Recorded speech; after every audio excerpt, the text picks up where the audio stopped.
Dear ICSE student, ICSE के geography paper जो 7 दिसंबर को होना है, इसके लिए सिलेबस यहाँ पर दे दिया गया है।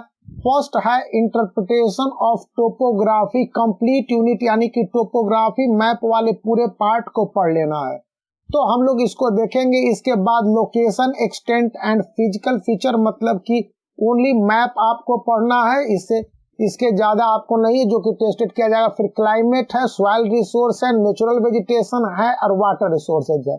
क्वेश्चन पेपर में जो इंस्ट्रक्शन रहेंगे वो है कि all questions compulsory, mark intended for question bracket में आपको दिखा रहेगा, जैसे कि यहाँ पर ब्रैकेट में 10 मार्क्स हैं और करेक्ट ऑप्शन के लिए आपको मार्क्स इसके साथ इंगित कर दिया गया है। तो सबसे पहले हम आईसीएसई के ऑफिशियल सैंपल पेपर को बना लेते हैं। तो पहला है कि इस इमेज को दे दिया गया और कहता है कि आपको डज द ब्लैक लाइन 4932, अब 49 यहाँ पर है और 32 यहाँ है, तो लोअर से हम लोग लेंगे ये क्या इंटेंड कर रहा है। तो यहाँ पर देखेंगे कि यह कन्वेंशनल सिंपल टोपोग्राफी का है, जो बताता है कि एक स्ट्रीम है जो कि फ्लो कर रहा है। तो सीजनल स्ट्रीम, क्योंकि बंसाकाठा और सिरोही का ही पढ़ना है, तो यहाँ पर सीजनल स्ट्रीम होगा, समय के साथ बहता है और उसके बाद इसका बहाव है जो बंद हो जाती है। सेकंड क्वेश्चन है, यहाँ पर अगेन इमेज दे दिया गया है और उसके आधार पर पूछा जा रहा है कि डायरेक्शन ऑफ दंतैरी फ्रॉम द दंतैरी से धान देखना है, तो आप नॉर्थ, साउथ, ईस्ट और वेस्ट के हिसाब से देखेंगे। तो यहाँ पर दंतरी से देखना है, तो यहाँ पर अगर आप फेट करते हैं तो ये इस डायरेक्शन में है, यानी नॉर्थ और ईस्ट के बीच में है। तो यहाँ पर आप देखेंगे कि जो भी आप फ्रॉम दंतरी फ्रॉम धान, तो लेकिन यहाँ से देखना है, उल्टा देखना है, तो मैप उल्टा कर देंगे तो इस डायरेक्शन में यहाँ पर चला आएगा, तो साउथ और वेस्ट की ओर होगा। याद रखिएगा, फ्रॉम धान टू दंतरी देखना है, यानी कि हम लोग यहाँ से मैप को देखेंगे इस डायरेक्शन में। तो ये पूरा हम लोग नॉर्थ साउथ ईस्ट वेस्ट बनाते हैं, नॉर्थ साउथ ईस्ट और वेस्ट बनाते हैं, तो यहाँ से साउथ और वेस्ट की ओर है, वेस्ट की ओर। आप इस बात को ध्यान रखते हैं, आपके ऑप्शन करेक्ट हो जाएंगे। यहाँ पर ये भी आपको ध्यान रखने हैं कि किस तरह से ये बनाने हैं। अब है कि थर्ड क्वेश्चन जो रेफर करता है इमेज और आंसर आपको बताने के लिए कहेगा कि .277 इन 4833, 48 हम ले लेंगे, ये वाला 48 है और 33, यानी कि आपको ये वाले पार्ट में जो ये पॉइंट है ये क्या बताता है। तो इस क्वेश्चन को एक देखेंगे तो यह एक स्पॉट हाइट है, अगर किसी तरह का डॉट दिया हुआ रहेगा तो ये स्पॉट हाइट ऑफ 277 मीटर है, इसको लेकर कोई डाउट नहीं होने चाहिए।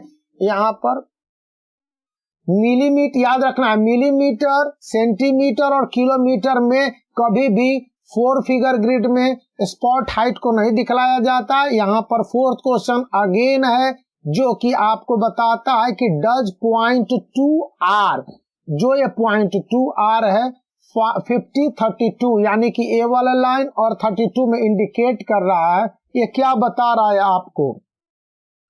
तो यहाँ पर आप देख लीजिएगा कि ये रिलेटिव हाइट है, चूंकि यहाँ से यहाँ के बीच में, यहाँ से यहाँ दिखलाया गया, फिर यहाँ से यहाँ दिखलाया जा रहा है, तो ये पूरा रिलेटिव हाइट दिखला रहा है। चूंकि यह कन्वेंशनल सिंबल रिप्रेजेंट करता है टैंक को, और यहाँ पर ये जो रिलेटिव हाइट है ये लेटर आर के द्वारा, आर मतलब ही होता है रिलेटिव हाइट, आर का मतलब ही होता है रिलेटिव हाइट। तो आप इस चीज को ध्यान में रखते हैं, ध्यान से रखेंगे और यह बना देगा मेजर्ड इन मीटर, इसको हमेशा मीटर में मेजर्ड किया जाएगा। फिर मैंने बता दिया आपको इसी तरह से कि सेंटीमीटर में नहीं डेप्थ करेगा और रिलेटिव डेप्थ भी नहीं है, और ये सब तो गलत है दोनों ऑप्शन। फिर आपको क्वेश्चन नंबर 5 को ध्यान में रखेंगे, इमेज दे दिया गया और पूछा गया कि the main occupation of the people living in the area, तो बंसाकाठा और सिरोही डेजर्टेड एरिया है। यहाँ पर the given area is shaded with yellow colour, ये पूरा आपको येलो कलर में होगा, और येलो कलर हमेशा से इंडिकेट करता है कि कल्टीवेटेड लैंड होगा। जहां पर कल्टीवेशन होता है तो कल्टीवेटेड लैंड एग्रीकल्चर को शो करेगा, चूंकि वहां पर ड्राई एरिया है इसीलिए येलो कलर कल्टीवेशन को शो करता है। फिर सिक्स नंबर फिगर को दिखलाने के बाद है धान दिखलाया गया है, इडाला दिखलाया गया, दिघी दिया है, डंटरी दिखाया, मालवा दिखलाते हुए मोस्ट इंपॉर्टेंट टाउन यहाँ पर आपको दिखलाने के लिए कहा गया है। तो ये इसमें जो आप देखेंगे कि ये ब्रोकन जगह पर है, ये और ब्रोकन जगह है, मालवा इंदरी भी अलग अलग है, लेकिन ये जो डंटरी दिखलाया गया है ये काफी कुछ ऑक्यूपेशन यहाँ पर ज्यादा है और काफी इंपॉर्टेंट है, चूंकि यहाँ पर हैबिटेशन का क्लोज है, इसलिए भी बंसाकाठा और सिरोही के अंतर्गत जो भी है 45D/7 या 45D/10 या settlement pattern with a source of water available, यहाँ पर वाटर सोर्स ये दिखलाया जा रहा है। तो वाटर सोर्स के अनुसार है कि ये डिटरमाइन करता है लोकेशन को, इसलिए डेंट्री आप मारेंगे और ये करेक्ट ऑप्शन होगा। फिर 7th नंबर क्वेश्चन है, अब आपको इमेज देने के बाद फिर कहा जा रहा है कि ये इमेज है और यहाँ पर आपको दिखलाया गया है कि डंटरी है, धान है, तो black vertical line between 49 and 50, 49 और 50 के बीच में एक ब्लैक वर्टिकल लाइन है। तो ये क्या बताता है? ब्लैक वर्टिकल लाइन आपको लॉन्जिट्यूड को बताता है। ये सीधी सी बात है कि इस तरह से लाइन आएगा लॉन्जिट्यूड और इस तरह से लाइन आएगा लैटिट्यूड को बताएगा, इसमें क्लियर है, कोई डाउट नहीं है। फिर आप क्वेश्चन नंबर 8 में देखते हैं, image and answer to the question following में बताया जा रहा है कि 4 figure grid reference of the rock outcrop. तो रॉक आउटक्रॉप के लिए आप देखेंगे कि 4 फिगर ग्रिड में रॉक आउटक्रॉप, तो आप पहले बेस लाइन नीचे वाले लाइन को लेंगे और उधर वाले लाइन को लेंगे, तो यहाँ पर आपके पास ऑप्शन एक ही करेक्ट होता है, 48, 32, 48 और 32 इन दोनों के बीच में है, सो यहाँ पर 48, 32 ही करेक्ट ऑप्शन हो जाएगा, ये ऑप्शन 1 करेक्ट है। 9th नंबर क्वेश्चन को हम लोग देखते रहे हैं, दंतरी और धान के बीच में अगर है ड्रेनेज पैटर्न जो दिखलाया जा रहा है, यहाँ पर इस तरह से लाइन दिखला दिया गया है, तो ये ड्रेनेज पैटर्न आपको कंप्लीटली डेंड्रेटिक है। अब डेंड्रेटिक पैटर्न कहता है कि the shape of the given drainage pattern, जो कि ब्रांच लाइन है, यहाँ पर टूटे हुए लाइन दिख रहे हैं और ये बताते हैं कि जो लाइन पैटर्न है ट्रिब्यूटरीज है, स्मॉल रिवर और स्ट्रीम को लेकर है। फिर हम लोग 10th नंबर क्वेश्चन को देख ले रहे हैं। इमेज को देने के बाद आपके पास कहता है कि दिया हुआ है, name the settlement pattern in grid square 4833, 48 और 33 में इन द ला का है, तो यहाँ पर आपको सेटलमेंट पैटर्न, यहाँ पर कुछ लोग हैं, यहाँ पर कुछ लोग हैं, यहाँ पर कुछ लोग हैं, ब्रोकन में है, इसलिए जो भी आप देखेंगे तो इसमें ऑप्शन है न्यूक्लियस, तो एक जगह सेंट्रलाइज हो जाते हैं, जो कि नहीं है। कॉम्पैक्ट है, यहाँ पर सिकुड़ा हुआ है, तो ये माना जाता है। स्कैटर्ड भी हो सकता था, लेकिन काफी ज्यादा होते तो स्कैटर्ड कहा जा सकता था, लेकिन इस यूनिट में आपको आइसोलेशन है, लेस क्वांटिटी है और कैरेक्टर में जो सेटलमेंट है, इसको लेकर हम लोग सीधे सीधे इसको दे देंगे कि यह कॉम्पैक्ट है। अब 30 मार्क्स के सेक्शन बी को हम लोग ट्राई करेंगे।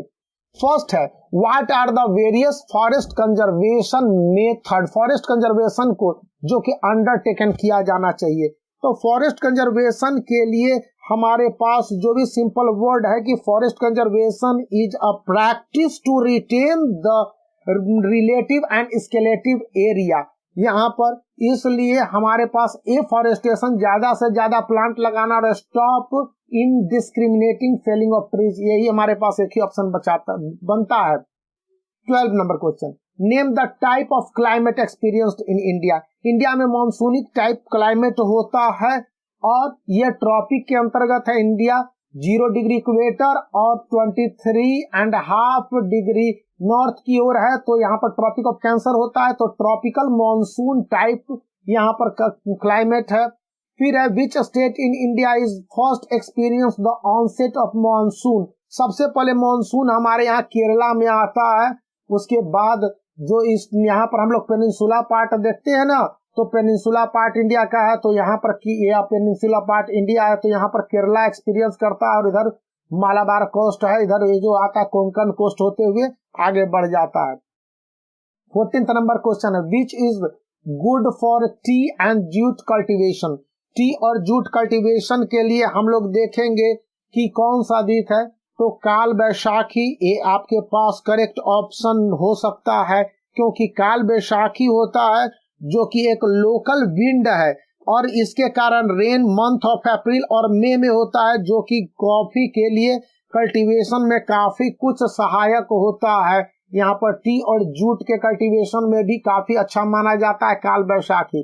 अब 15th नंबर क्वेश्चन है, factor responsible for rise of temperature in mainland of India. Peninsular plateau part है in the from the month of March, क्योंकि यहाँ पर 2-3 तरह के ऑप्शन होते हैं। फर्स्ट ऑप्शन तो ये हो गया कि नॉर्थवर्ड माइग्रेशन हो जाता है, सन इंक्लाइन करने लगता है, और उसके बाद जो नॉर्थवर्ड माइग्रेशन होने लगता है सन, और इक्वेटर से ऊपर चढ़ने के कारण भी ये बहुत बड़ा रीजन है, यहाँ पर ये प्रेशर बेल्ट तो हमेशा रहता है।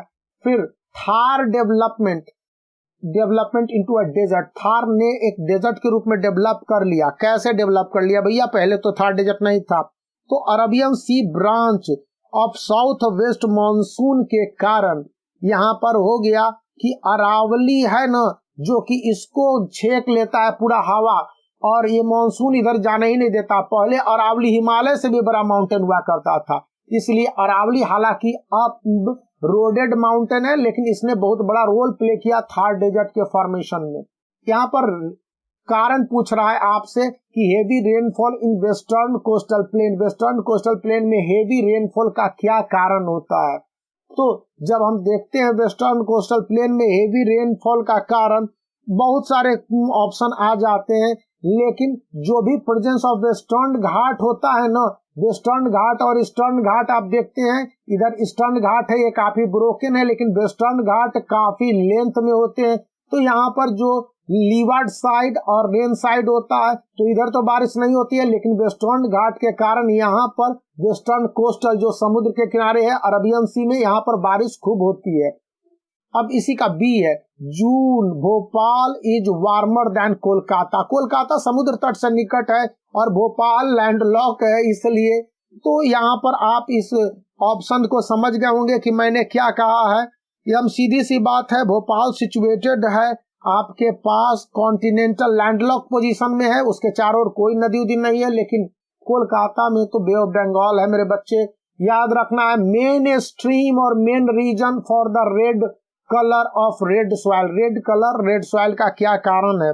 तो यहाँ पर आप देखेंगे कि रेड कलर रेड सॉइल का सबसे बड़ा कारण है कि यहाँ पर presence of ferric oxide Fe3O4 ferrous oxide होता है ना, फेरिक ऑक्साइड बन जाता है, तो यहाँ पर Fe2O3, तो इन सब के कारण फेरस के प्रेजेंस के कारण ये हो जाता है।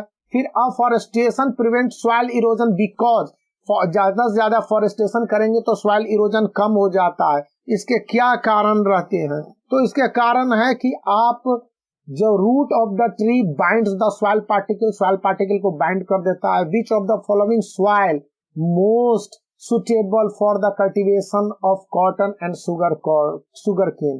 तो यहाँ पर आप देखेंगे कि ब्लैक सॉइल है, ये तो सॉइल के नेचर को याद करना है। Which of the following factor is responsible for acidic nature of laterite soil. Laterite soil के एसिडिक नेचर का सबसे बड़ा कारण है कि यहाँ पर जो भी इसके बेस लीचेज है down from the top soil से लीच करते हैं, और इसके कारण ये एसिडिक नेचर हो जाता है। अब हमारे पास है कि process of removal of soluble mineral salt specially bases and silica horizon. तो इसके लिए आप देखेंगे कि दिया हुआ है ऑप्शन पेडियोजेनेसिस, बट लीचिंग एक है, अभी हमने लीचिंग को ऊपर ही लीच पढ़ा था, तो ये लीचिंग बहुत बड़ा कारण होता है, इसको आप टिक कर देंगे। इस मैप को स्टडी करते हैं और इस मैप के आधार पर आपको बहुत सारे क्वेश्चन पूछे जाते हैं, तो मैप को आप देखेंगे। यहाँ पर इस मैप को हम लोग गौर करके देख लेते हैं, और जब हम इस मैप को स्टडी करेंगे तो थोड़ा सा डिटेल हमको पता चलता है यहाँ पर है कि which soil is found in the region, यहाँ पर है कि पूरे रीजन में देखिए कौन सा सॉइल पाया जा रहा है। तो 23 का आपके पास ब्लैक सॉइल, एलुवियल सॉइल। तो 23 में आप यहाँ पर ये पूरे रीजन है, ये तो आपको नदी घाटी है, गंगा बहती है, तो इसके कारण एलुवियल सॉइल है जो कि बलुआही मिट्टी बहती है। फिर है which type of soil is formed, तो यहाँ पर है कि ये सॉइल फॉर्मेशन का बहुत बड़ा कारण है कि यहाँ पर formation of weather of alluvion, alluvium के प्रेजेंस के कारण एलुवियम सॉइल बनता है। 24th है कि following features is not associated with thorn and scrub forest, जो कांटेदार फॉरेस्ट होते हैं उसके साथ एसोसिएटेड नहीं है। याद रखना है, ऐसे क्वेश्चन आपको कंफ्यूज करते हैं 24 नंबर में। तो यहाँ पर है एवरग्रीन और मल्टी लेयर्ड फॉरेस्ट नहीं होगा, वहां पर जब थॉर्न और स्क्रब है यानी कि डेजर्ट की बात की जा रही है तो डेजर्ट में एवरग्रीन फॉरेस्ट थोड़े होते हैं। फिर है सोशल फॉरेस्ट्री, सोशल फॉरेस्ट्री हम लोग किसको कहते हैं, तो सोशल फॉरेस्ट्री हम लोग कह रहे हैं जब यहाँ पर management and protection of forest and afforestation होता है on barren lands with the purpose of helping social development, social development के लिए। फिर 26 नंबर में है in which vegetable belt multiple layer of trees are found, multiple layer of trees found होता है यहाँ पर। तो इसको देख लेंगे, ये एवरग्रीन फॉरेस्ट में ही मल्टीपल लेयर ऑफ ट्रीज पाए जाते हैं। 27 में सुंदर वन इज क्यों कहा जाता है, क्योंकि वहां पर सुंदरी ट्री होता है, इस बात को याद रखेंगे। गंगा ब्रह्मपुत्रा के मिलने से भारत में दुनिया का सबसे बड़ा डेल्टा बनता है। फिर other name of littoral forest, littoral forest का एक अन्य नाम क्या है, टाइडल फॉरेस्ट है जो समुद्र के किनारे ये बनता है। फिर चीफ कैरेक्टरिस्टिक और main feature of monsoon forest, इसके मॉनसून फॉरेस्ट का ऑप्शन है कि ये यहाँ पर सारे रिसीव मॉडरेट रेनफॉल है, shed their leaves dry season, trees are found in pure stand. तो ये सारे आपको ध्यान में रहेंगे। और इसके बाद है कि विच is the most advanced and efficient method of irrigation, यहाँ पर कहा गया है। तो एडवांस मेथड तो ड्रिप है जिसमें कि पानी की भी बचत होती है मेरे बच्चे। फिर which is the meaning of irrigation, meaning of irrigation का मतलब क्या है कि the man made arrangement of supplying water to the field है। Which of the following is a type of canal found in India, India में कौन सा canal type found होता है, पाया जाता है, तो ये 4th है ग्राउंड कैनाल है। फिर 5th है कि sprinkle irrigation is efficient but not commonly used method of irrigation, why, ये मेथड ऑफ इरिगेशन क्यों नहीं यूज होता है। तो इसके सिंपल से रीजन है कि यहाँ पर इस तरह के इरिगेशन ओवरकम स्मॉल एरिया, बहुत कम एरिया में इसको पाया जाता है, इस कारण से इसका यूज करना बड़ा ही मुश्किल होता है। आपको एक्सपेंसिव मेथड भी है, काफी एक्सपेंसिव यहाँ पर है। फिर 34 में है कि inundation canal have limited use, inundation canal का क्यों लिमिटेड यूज होता है, इसका कारण है they get water only the river are in flood, मतलब बारिश होती है तो इनअंडेशन मतलब कि सीजनल रिवर के कारण ऐसे कैनाल बनाए जाते हैं। अब आपको मैच करना है तो यहाँ पर देख रहे होंगे कि मैच करने के लिए ए का खत्री है, इसके लिए 3 वेस्टर्न हिमालयाज में पाया जाता है। फिर 2 है जोहाद है, इसके लिए हम लोग सेंट्रल इंडिया में चले जाते हैं। जिंग है, इसके लिए आपके पास लद्दाख में जाना होगा। और सुराग्राम है, इसके लिए वेस्टर्न घाट है मेरे बच्चे। तो एक करेक्ट ऑप्शन आपके पास 2 आ गया। और इसी के साथ हम लोग इस पेपर को एंड करते हैं, तुरंत बनाते हैं दूसरे पेपर को भी। तो make the black thumb blue and subscribe the channel.